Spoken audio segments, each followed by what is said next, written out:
સુરેન્દ્રનગર જિલ્લાના વઢવાણ ખાતે સંસ્કૃત ભાષા અને ભારતીય સંસ્કૃતિના જતન માટે સંસ્કૃત પાઠશાળાનું આયોજન કરવામાં આવ્યું હતું।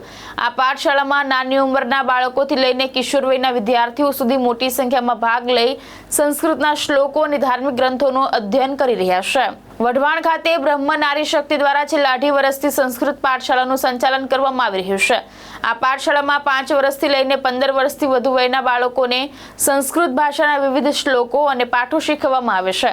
આ પ્રસંગે બ્રહ્મ નારી શક્તિ દ્વારા બાળકો દ્વારા ભજવાયેલા વિવિધ પૌરાણિક પાત્રોને ઇનામ આપી પ્રોત્સાહિત કરવામાં આવ્યા હતા।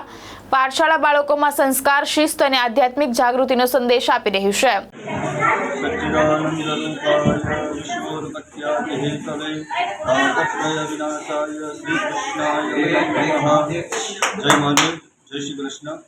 પરંપરા મુજબ કે આદિકાળથી જે પરંપરા ચાલી આવે છે સંસ્કૃત પાઠશાળાની, એ સંસ્કૃત પાઠશાળાની પરંપરા આજે અહીંયા વઢવાણની અંદર બ્રહ્મનારી સંગઠનના બહેનોએ આજકાલ કરતાં 2.5 થી 3 વર્ષ પહેલાં પ્રારંભ કરેલો અને અત્યારે પણ સરસ મજાની સંસ્કૃત પાઠશાળા અહીંયા દર રવિવારે ચાલુ હોય છે।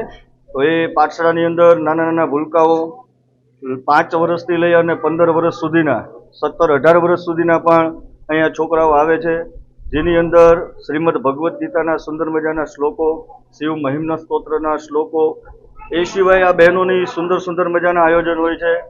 ગંગા દશેરાના દિવસે શુભ મજાનું ગંગા દશેરાનું પૂજનનું આયોજન રાખેલ। એ સિવાય વિષ્ણુ સહસ્ત્રનામ સ્તોત્રથી દરેક બહેનોને પૂજા કરાવેલ। એ સિવાય અત્રે અધિક માસ, જેને શ્રેષ્ઠ માસ કહેવામાં આવે છે, એ અધિક માસની અંદર સુંદર મજાનું ભાગીરથી કાર્ય એટલે શ્રીમદ ભાગવત સપ્તાહનું આયોજન કરેલ। અને જે આયોજન ખરેખરની અંદર કે જેમ આપણા શાસ્ત્રમાં કહ્યું એ પ્રમાણે કે પરોપકારાય વહંતિ નદ્ય, પરોપકારાય ફલંતિ વૃક્ષા, પરોપકારાય દુગ્ધંતિ ગાવ, પરોપકારાર્થાય ઇદમ શરીરમ। ઈશ્વરે આ સુંદર મજાનું શરીર આપેલું છે, તો આ શરીર દ્વારા આપણે કોઈ સુંદર એવું કાર્ય કરીએ ને બીજાને મદદરૂપ થઈએ, તો એવું સુંદર મજાનું શ્રીમદ ભાગવત સપ્તાહનું આયોજન કરેલ। અને એ આયોજનની અંદર સુંદર સુંદર મજાના પાત્રો રજૂ કરેલા, જેમ કે કપિલ ભગવાન અને દેવહૂતિનું પાત્ર, પછી દેવર્ષિ નારદ અને ધ્રુવજીનું, નરસિંહ પ્રાગટ્યનું, કૃષ્ણ જન્મોત્સવ, રામ જન્મોત્સવ, સુદામા ચરિત્રનું, આવા સુંદર સુંદર મજાના પાત્રો રજૂ કરેલ। અને આવું નવું શુભ કાર્ય આગળ પણ કરતા રહે એવી શુભેચ્છા અને શુભકામના। જય મહાદેવ। હું કવિતાબેન પ્રફુલભાઈ શુક્લ, એ બ્રહ્મનારી સંગઠન પ્રમુખ અને અમારા કારોબારી બહેનો સાથે અમે અહીંયા સંસ્કૃત પાઠશાળા છેલ્લા 2.5 વર્ષથી ચલાવીએ છીએ। અને ઘણા વખતથી અમારી ઈચ્છા હતી કે આ નાનું નાનું કાર્યક્રમ તો દર દિવસે કે ગંગા પૂજન છે અને ગીતા જયંતિ છે, વિષ્ણુ સહસ્ત્રનામનો પાઠ, શિવ મહિમ્નને અભિષેક, એ બધું ઘણું કર્યું, પણ એક મોટો આ કાર્યક્રમ શ્રીમદ ભગવત સપ્તાહનો કરવાનો બહુ ઈચ્છા હતી। અને એ ઈચ્છાથી અમે લોકો ઘણા વિચાર કરતા હતા ક્યારે કરવું, કે આ પરસોત્તમ મહિનો અને છોકરાનું વેકેશન બેયનો સહયોગ થયો ત્યારે અમે લોકો વિચાર કર્યો કે આ વખતે તો કરવું છે।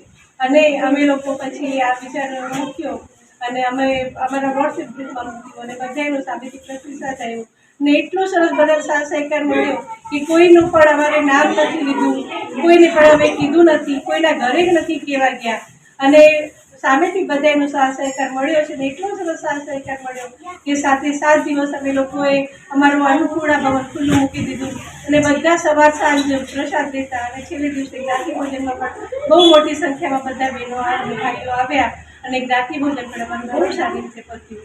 અને આજે અમે સંસ્કૃત પાઠશાળાના વિદ્યાર્થીઓ જે અમારા 7 દિવસના પ્રોગ્રામમાં જે જુદા જુદા ભાગ ભજવ્યા હતા, એ બધાને આજે અમે નાની નાની બહુ સારી એમને ઉપયોગ થાય એવી ગિફ્ટ આપી અને પ્રોત્સાહિત કર્યા। અને અમારા દાતા શ્રી વર્ષાબેન દ્વારા બધાને આજે આઈસ્ક્રીમ, જે ફરાળી આઈસ્ક્રીમ છે એ હંમેશા અમારા દાતા છે, અને એવા અમારા અરુણાબેન છે, અમારા આશાબેન ઠાકર છે અને બીજા અમારા જે બધા કારોબારીના બહેનો અને એ સિવાય પોથીના જે બધા યજમાન છે, બધાનો બહુ સાથ સહકાર કર્યો। બધાનો હું દિલથી ખૂબ ખૂબ આભાર માનું છું, જેણે પણ આ કાર્યક્રમમાં અમને ફૂલ નહીં તો ફૂલની પાકડી આપીને અમને પ્રોત્સાહિત કર્યા અને આટલો સાથ સહકાર આપ્યો, એના માટે બધાને ખૂબ ખૂબ આભાર। મહેશ ઉતરિયા, દ્રષ્ટિકોણ ન્યૂઝ, સુરેન્દ્રનગર।